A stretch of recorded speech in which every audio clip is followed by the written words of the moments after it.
a todos, soy Pablo Veloso y vamos a hablar un poco acerca de los oráculos, de los métodos oraculares. Mucha gente se sorprende de que de repente yo, que hablo de filosofía, que hablo de psicología, que hago análisis a veces de cosas como personajes de la Biblia, hable a la vez y cultive esta afición por los oráculos.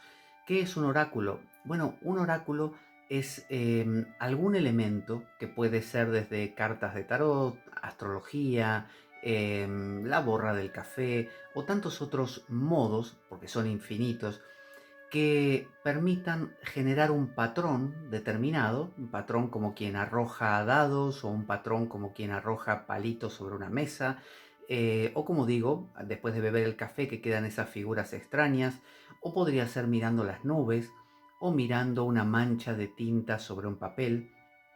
Cualquiera de estos patrones lo que hace es proponernos un desafío. El desafío de que no siguen los mismos carriles o las mismas vías que sigue nuestro lenguaje habitual. Cuando nosotros pensamos con nuestro lenguaje de siempre, estamos acostumbrados a ver letras que forman palabras, que forman textos y que entonces estos textos tienen un sentido muy definido. Es decir, yo leo la palabra mesa y es una mesa. Me habla de una mesa. Leo silla y sé que solo es silla. Pero cuando yo veo un símbolo, como por ejemplo en un cartel, una cruz, bueno, puede ser una iglesia, pero también puede ser la Cruz Roja, o también podría ser un cruce de caminos, o podría ser la propia cruz de Cristo, o un símbolo de repente de Mesoamérica, ¿no? De alguna cultura antigua de ese territorio. Es decir, el símbolo ya es más plástico. Y si ni siquiera tengo símbolos, sino patrones, como digo, como quien arroja tierra sobre una hoja blanca, o quien mira las nubes, o quien ve el humo que deja, no sé, un cigarrillo, o la vela que se derrite, tiene, digamos, un campo mayor para el absurdo.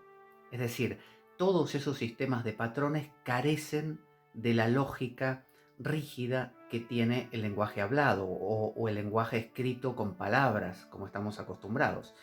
Entonces nos da un campo más grande para las posibilidades.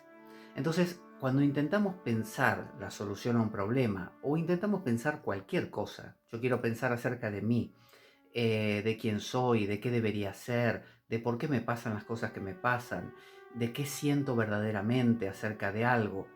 Lo que suelo hacer es utilizar rótulos y cajoncitos, digamos, patrones ya predeterminados. Entonces, o me encajo en uno, o me encajo en otro, o encajo en uno o en otro, y los voy contraponiendo y digo, soy una buena persona o no, o esto que hice no está bien. Entonces suelo tener patrones muy marcados y con eso voy creando una realidad. Solo que esa realidad es limitada, porque como utilizo 4 o 5 definiciones con las que voy barajando todo mi plan, toda mi disquisición, no puedo salir de esas cosas. O sea, tengo 3 o 4 o 5 opciones. Soy bueno, soy malo, no soy tan malo, no soy tan bueno, la próxima será un poco mejor y con eso me satisfago. Es decir, no me da un campo de posibilidades muy grandes. Pero cuando entro en el absurdo, la respuesta a la pregunta de ¿qué debería yo hacer? Puede ser, no sé, las nubes grises en el horizonte eh, aclaran los ojos del lince que pasea entre las amapolas. ¿Qué es eso? O sea, ya me salí de esos patrones estrictos y ordenados. Ahora me estoy obligando a crear un nuevo patrón con elementos que me son quizá totalmente ajenos. Es decir, me saca de mi contexto.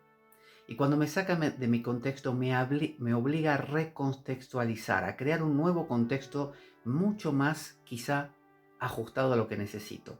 Porque es como si en lugar de probarme distintos zapatos, los que tengo en casa que pueden ser más o menos de mi talle, y ninguno me está cuadrando bien por alguna razón, es como si me dieran los materiales y me dieran el cuero, los cordones, las suelas, el pegamento y me dijeran, fabrícate tu propio zapato. Entonces, cuando miro un patrón indefinido, raro, llámese tarot, llámese carta natal astrológica, llámese borra del café, lo que sea, lo que empiezo a hacer es construir un discurso nuevo para mí y mucho más útil y eficiente que los discursos que ya tenía y que ya había probado que no me servían. ¿Por qué digo que más útil y eficiente? ¿Por qué me sirve más esto que aquello otro?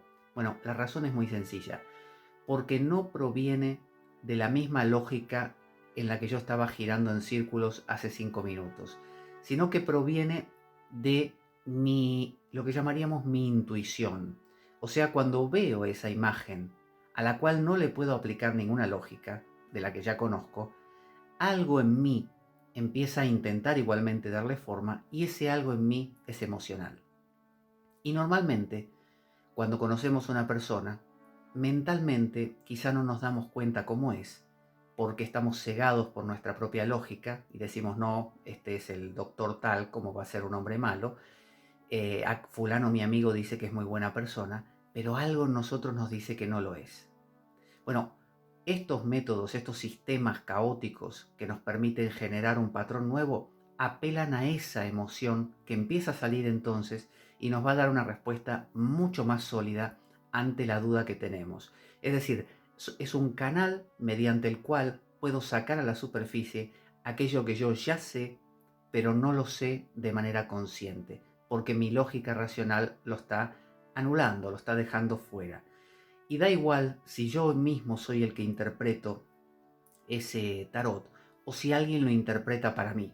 Porque cuando me lo interprete, a menos que sea un intérprete muy rígido y me diga cosas demasiado literales como que te vas a tropezar la semana que viene con una piedra azul a las 3:30 de la tarde en la calle tal, a menos que me diga eso, si me habla un poco más con un lenguaje de nuevo, ambiguo, me va a permitir a mí sacar esa misma intuición y depositarla ya no sobre las cartas, porque yo no las conozco de repente, sino sobre el discurso que me está volcando ese intérprete, ese intérprete del oráculo en ese justo instante. Y ahí se da un kairos, se da un momento especial donde aflora esto y yo me voy con un ajá, con una especie de lo entendí, eso era, ¿cómo no lo vi antes?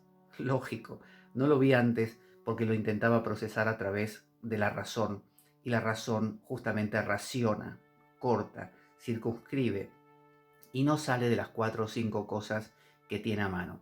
Por eso es que tantos sistemas a veces o métodos de trabajo hasta científicos apelan a distraerse un rato, a jugar al ping-pong, a reírse, a jugar a videojuegos, como una manera de cortar con la razón lógica que solamente da vuelta en círculos llegado a un punto y no logra salir de ahí.